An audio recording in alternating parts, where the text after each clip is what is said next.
ஹனஃபி மதுஹபில் ஒரு சட்டம் இருக்குது. என்னென்னா, தொழுது கொண்டிருக்கிற சமயத்தில் 2வது ரக்காத்தில், அதாவது 4 ரக்காத்து 3 ரக்காத்து கொண்டிருக்கக்கூடிய தொழுகையில் 2வது ரக்காத்தில் அத்தஹியாத் ஓதிட்டு எந்திரிச்சிடணும் இல்லையா?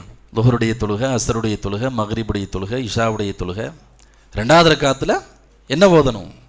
அத்தஹியாத் ஓதிட்டு என்ன செஞ்சிருவோம்? தரூத் இப்ராஹிம்ங்கிறது கடைசி இருப்பில் தான் ஓதுவோம், 2வது ரக்காத்தில் ஓத மாட்டோம். இமாம் அபூ ஹனீஃபா ரஹ்மத்துல்லாஹி அலைஹி அன்னவர்கள் மார்க்க சட்டம் எழுதி இருக்கிறார்கள்.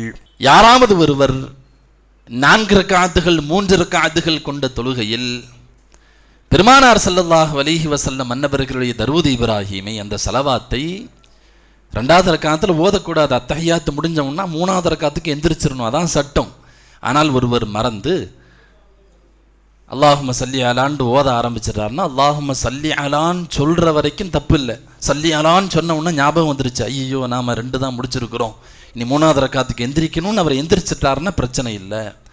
ஆனால் அல்லாஹும்ம சல்லி அலா முஹம்மதுன்னு சொல்லிட்டாருன்னா, ஸல்லல்லாஹு அலைஹி வஸல்லம் சொல்லிட்டாருன்னா, அவர் 3வது ரக்காத்தில் சலாம் கொடுத்ததற்கு பிறகு சஜிதா சஹ்வு செய்யணும். இது ஹனஃபி மதுஹபில் சொல்லப்பட்டிருக்கிற மார்க்க சட்டம். சஜிதா சஹ்வு செய்யணும், மறதிக்கான சஹ்வு செய்யணும், சஜிதா செய்யணும்.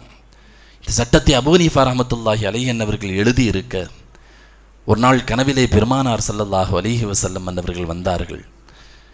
நுஅமான் இப்னு சாபித், அபூ ஹனீஃபாவே, அவங்களுடைய அசல் பேர் நுஅமான் இப்னு சாபித்.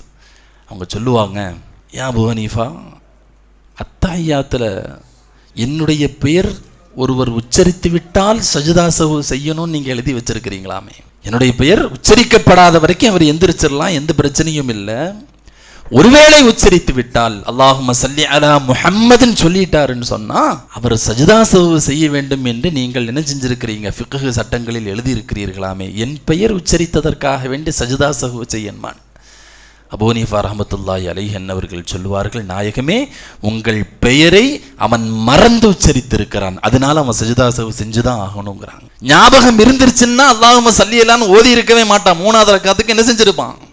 எழுந்திருப்பான், கண்டிப்பாக அவன் எந்திரிச்சிருப்பான். சஜிதா சஹ்வுக்கான எந்த தேவையும் இல்லை. ஆனால் ஏதோ ஒரு ஞாபகத்தில் உட்கார்ந்துக்கிட்டு அப்துஹு ரசூலுஹு அல்லாஹும்ம ஸல்லி அலா முஹம்மதுன்ட்டு ஓதும்போது உங்களுடைய பெயரை உங்களுடைய நினைவில்லாமல் மறந்த நிலையில் உச்சரிப்பது என்பது அது சரியில்லை நாயகமே. அதனால சஜிதா சஹ்வை நான் என்ன செஞ்சேன்?